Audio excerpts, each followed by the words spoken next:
Aquarius, hi! Welcome to Mr. Queen PH. Titingnan natin ang energies ng inyong love life ngayong April 2026. So this is a general reading. Pwede kang makarelate, pwede hindi. Just take what resonates. Another reminder, I will not message you or follow you para mag-offer ng services. So mag-ingat kayo sa mga fake accounts and scammers. Kung gusto nyo ng private reading, just go to my website, mrqueenph.com. O kaya naman, directly na kayo mag-book sa aking calendar, link on the description or comment section. Kaya naman, email nyo lang ako, mrqueenph@gmail.com. Okay, so, Aquarius, anong energy ng love life nyo? Love life ng mga Aquarius ngayong April 2026. Where's my order? Okay. Aquarius, kayo ba'y naghihintay na? Naiinip na kayo? Naghihintay na kayo ng person nyo na bakit nasa na ba? Delayed.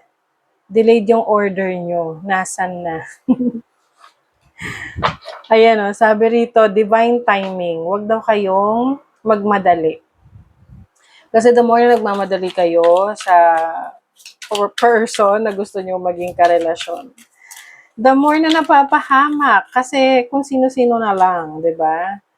That's not a soul tie. That's a lesson you ignored twice. Oh my God. Di ba? Pwede kasing, ayan, kakamadali mo, mali-mali ang nagiging desisyon mo, yung mga napipili mo, mga palpak. Tapos, ang nangyayari pa, paulit-ulit, same issue, same problem, different person lang. So, it's time to mag-focus ka naman kung ano ba talaga yung gusto mo sa isang relationship. Hindi lahat ay soulmate connection. Oo. Minsan kasi ayaw natin matuto eh.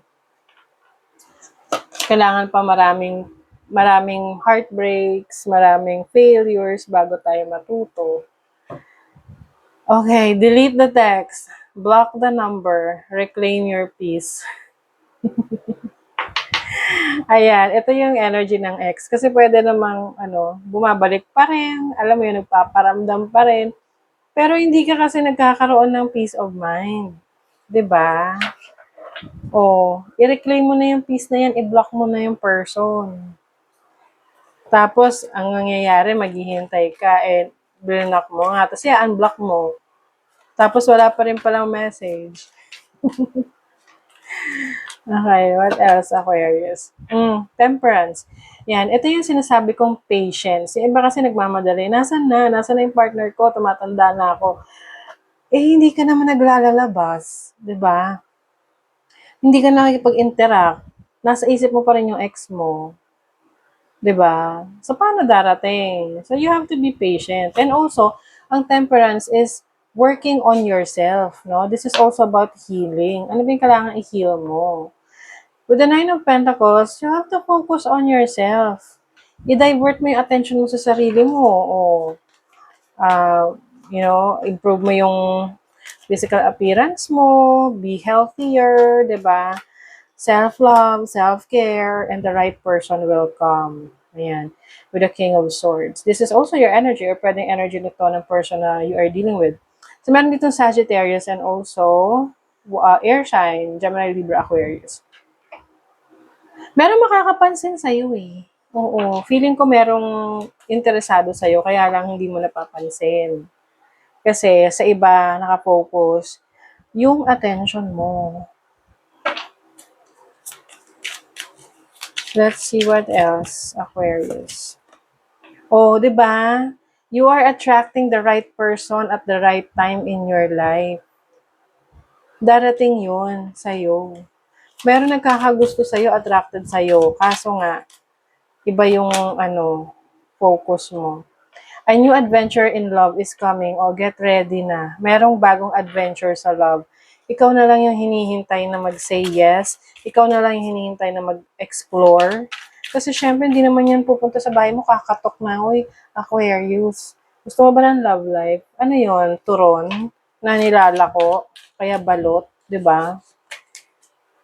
Wish, someone you wished for is coming into your life.